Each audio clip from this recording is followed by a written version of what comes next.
Hi everyone, welcome to my channel. In the previous video, we learned 7th class social first lesson question answers. Now in this video, we are going to learn some more questions. Conceptual understanding. First question. What is a map? What are the different types of maps? A map is a representation of total or part of Earth's surface drawn on flat surfaces. Maps are of many types. They are political maps, physical maps, thematic maps, weather maps, railway route maps and population maps, etc. Map అనేది ఒక representation. ఏం representation అంటే భూమి మొత్తం కానీ లేదంటే అందులో ఒక భాగం కానీ మనము ఒక ఫ్లాట్ సర్ఫేస్ పైన గీసిన దాన్ని మ్యాప్ అని అంటాము. ఈ మ్యాప్లో చాలా రకాలు ఉంటాయి. అందులో political maps, physical maps, thematic maps, weather maps, railway route maps and population maps, ఇలా చాలా రకాలైన మ్యాప్స్ అనేవి ఉంటాయి. Next second question. Describe about the contour lines. Contour lines గురించి డిస్క్రైబ్ చేయండి. A contour line is a line joining the places with equal heights on the map.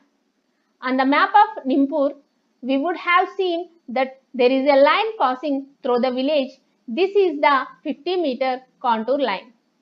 అయితే ఈ contour line అంటే ఏంటి అంటే ఒకటే హైట్లో ఉన్న వాటిని జాయిన్ చేస్తూ గీసే లైన్ని మనము కాంటూర్ లైన్ అని అంటాము. ఒక మ్యాప్ పైన ఒకటే ఎత్తులో ఉన్న వాటన్నింటినీ జాయిన్ చేస్తూ గీసే లైన్నే కాంటూర్ లైన్ అని అంటాము. ఇక్కడ నింపూర్ విలేజ్ పైన మనం ఒక లైన్ను పాస్ అవుతూ చూసాము. అది 50 మీటర్ కాంటూర్ లైన్. అంటే 50 మీటర్స్ సీ లెవెల్కి 50 మీటర్స్ ఎత్తులో ఉంది కాబట్టి దాన్ని 50 మీటర్స్ కాంటూర్ లైన్ అని అంటాము. All places on this line will have the same height of 50 meters. ఈ లైన్ పైన ఉన్న అన్ని ప్లేసెస్ సేమ్ హైట్లో ఉంటాయి. అది ఏ హైట్లో ఉంటుంది? 50 మీటర్స్ హైట్లో ఉంటుంది. Contour lines are shown in irregular shapes depending upon the landform. మరి కాంటూర్ లైన్ అనేది ఇర్రెగ్యులర్ షేప్లో కనబడుతుంది. ఎందుకు అంటే ఆ ల్యాండ్ ఫామ్ ఎలా ఉంటుందో మనకు ఆ కాంటూర్ లైన్ ఆ విధంగా కనబడుతూ ఉంటుంది. These lines can't cut with each other. ఈ లైన్స్ ఒకదాంతో ఒకటి కట్ కావు, అంటే ఒకదాంతో ఒకటి ఇంటర్సెక్ట్ అనేవి కావు. The distance between two contour lines will depend upon the landscape. మరి ఈ రెండు కాంటూర్ లైన్ల మధ్య దూరం అనేది అక్కడ ఉన్న ఆ భూమి యొక్క పరిస్థితిని బట్టి ఉంటుంది. If the land has a steep climb then the contour lines will be near to each other. ఒకవేళ అక్కడ ఉన్న ఆ భూమి యొక్క వాలు ఎక్కువగా ఉంటే ఆ కాంటూర్ లైన్స్ అనేవి దగ్గరగా ఉంటాయి. అంటే వాలు ఎక్కువగా ఉంటే ఈ కాంటూర్ లైన్స్ దగ్గరగా ఉంటాయి. If the slope of the land is gentle then the contour lines will be quite far from each other. ఒకవేళ అక్కడ ఉన్న వాలు తక్కువగా ఉంటే ఈ కాంటూర్ లైన్స్ మధ్యలో దూరము చాలా ఎక్కువగా ఉంటుంది. అంటే ఈ కాంటూర్ లైన్స్ దగ్గరగా ఉంది అంటే అక్కడ వాలు ఎక్కువగా ఉన్నట్టు, ఒకవేళ ఈ కాంటూర్ లైన్స్ దూరంగా ఉన్నాయి అంటే అక్కడ వాలు అనేది చాలా తక్కువగా ఉంది అని అర్థం. Third question. What are physical maps? మరి ఫిజికల్ మ్యాప్స్ అంటే ఏంటి? They show natural features of the earth like mountains, plateaus, plains, rivers, oceans, etc. and depict the heights of places. Example, physical map of the world. In these maps, we will usually find different parts of the land colored in green, yellow, brown. మరి physical maps అంటే ఏంటివి?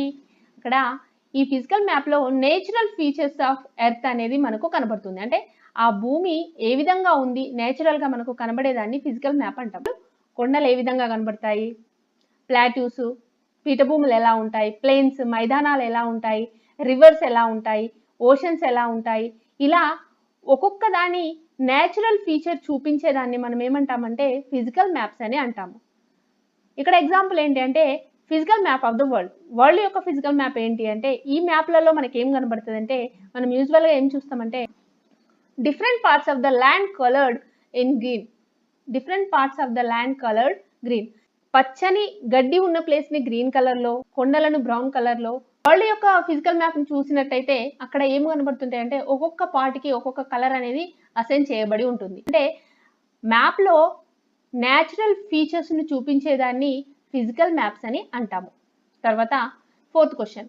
How do symbols help in reading maps? Symbols ఉపయోగించి మనము మ్యాప్స్ని ఎలా read చేస్తాము?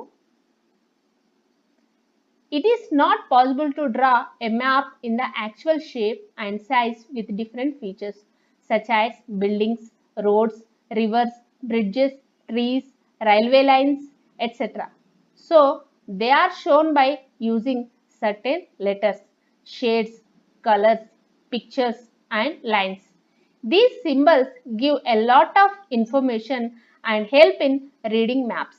These symbols are called conventional symbols.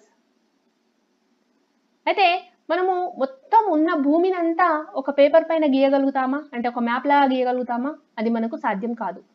If it is not possible to draw a map in the actual shape and size with different features అంటే అక్కడ ఉన్న ఫీచర్స్ను ఎలా ఉన్నాయో అలా మనం ఒక మ్యాప్ పైన గీయలేము. అక్కడ చూడండి బిల్డింగ్ చాలా ఉంటాయి. తర్వాత roads, reverse, bridges, trees, railway lines ఇలా వీటన్నింటిని మనము ఎలా ఉన్నాయో అలా మ్యాప్ పైన మనము గీయలేము కాబట్టి so they are shown by using certain letters. వాటి కోసము మనము కొన్ని లెటర్స్ని యూజ్ చేస్తాము. ఆ లెటర్స్ కానీ లేదన్నా కలర్స్ యూజ్ చేస్తాము, పిక్చర్స్ను లేదా లైన్స్ని ఇలా చూపిస్తాము. ఇలా చూపించడం వల్ల ఇక్కడ బిల్డింగ్స్ ఉన్నాయి, ఇక్కడ రివర్స్ ఉన్నాయి, ఇక్కడ బ్రిడ్జెస్ ఉన్నాయి, ఇక్కడ రైల్వే లైన్స్ అనేవి ఉన్నాయని మనము ఆ లైన్స్ని బట్టి, ఆ షేడ్స్ని బట్టి, ఆ లెటర్స్ని బట్టి తెలుసుకుంటాము. These symbols give a lot information and help in reading maps. ఇలా ఈ సింబల్స్ని బట్టి మనము ఈ మ్యాప్ పైన ఇది ఏ ప్లేసు, ఇక్కడ ఏముంది అని మనము రీడ్ చేయగలుగుతాము. ఈ సింబల్స్ని మనము కన్వెన్షనల్ సింబల్స్ అంటాము. అంటే భూమిపైన ఉన్న వాటన్నింటినీ మనం ఒక మ్యాప్ పైన గీయలేము కాబట్టి వాటికి సపరేట్గా మనము కొన్ని సింబల్స్ అనేవి సెట్ చేసుకొని ఆ సింబల్స్ని బట్టి మనము ఇక్కడ ఏముంది అని చెప్పి మనము మ్యాప్ను రీడ్ చేయగలుగుతాము. ఇలా మనకు ఉపయోగపడే ఈ సింబల్స్ని ఏమంటాము? కన్వెన్షనల్ సింబల్స్ అని అంటాము. Fifth question, what is a map? Describe it's major features. మరి మ్యాప్ అంటే ఏంటిది? వాటి యొక్క మేజర్ ఫీచర్స్ని ఇక్కడ చెప్పండి అని క్వశ్చన్ అడిగారు. It is a representation of the earth surface or its part on a flat surface according to scale. Maps are useful for various purposes. A map shows a large area on a small scale. అయితే అసలు map అంటే ఏంటి అంటే map అనేది ఒక representation, earth యొక్క ఒక representation. ఎర్త్లో కొంత భాగమైనా లేదా ఎర్త్ మొత్తమైనా మనం ఫ్లాట్ సర్ఫేస్ పైన గీయబడిన దాన్ని మ్యాప్ అంటాము. మరి ఇది ఎలా గీస్తాము? అకార్డింగ్ టు స్కేల్, ఒక స్కేల్ ఉపయోగించుకొని మనము దీన్ని గీయడం జరుగుతుంది. Maps are useful for various purpose. ఈ మ్యాప్స్ అనేవి మనకు చాలా రకాలుగా యూజ్ అవుతాయి. అయితే a map shows a large area అనే స్మాల్ స్కేల్. మ్యాప్ అనేది ఒక పెద్ద ఏరియాను చిన్నగా మనకు చూపించేదాన్ని మనము మ్యాప్ అని అంటాము. It gives much information as a book. ఇది మనకు ఒక బుక్ కంటే ఎక్కువ ఇన్ఫర్మేషన్ను ఇస్తుంది. ఏదది? Map. Maps can be made on different purposes. Maps అనేవి రకరకాలైన పర్పసెస్ కోసము తయారు చేయబడినవి. A collection of these maps can give detail information. ఇలా కొన్ని మ్యాప్స్ను తీసుకుంటే మనము ఒక డీటెయిల్ ఇన్ఫర్మేషన్ని మనము తెలుసుకోగలుగుతాము. నెక్స్ట్ వీడియోలో మరికొన్ని క్వశ్చన్స్ని చూద్దాం. ఈ వీడియో కనుక మీకు నచ్చినట్లయితే ఈ వీడియోని లైక్ చేయండి, షేర్ చేయండి, అలాగే నా ఛానల్ను సబ్స్క్రైబ్ చేసుకోండి. మరో వీడియోతో మీ ముందుంటాను.